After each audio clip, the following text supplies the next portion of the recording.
চারিদিকে তো আমরা দেখেছি দোর্দণ্ড প্রতাপ মন্ত্রী এবং তাদের গাড়ি, হাঁটা, চলা, কথাবার্তা যা আমরা এতদিন ধরে দেখে এসেছি, সেখানে আপনি এত সাধারণভাবে থাকছেন কি করে?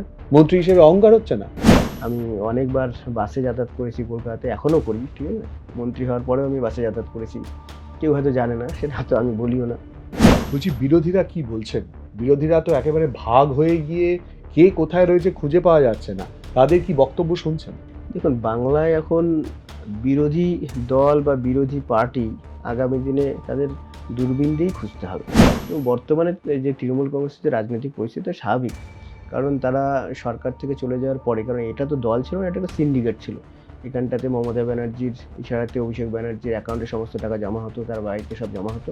এবার দলটা যখন ক্ষমতাচ্যুত হয়ে যায়, তো স্বাভাবিকভাবে কোনো আদর্শ নীতি ছাড়া একটা দল বা সংগঠন তো বেশি দিন চলতে পারে না, তারই প্রতিফলন আমরা দেখতে পাচ্ছি। তো পার্টির মধ্যে একটা পরিবারবাদ বা তৃণমূলে বলাই হতো যে তৃণমূলে একটাই পোষ, বাকি সব ল্যাম্পোস্ট।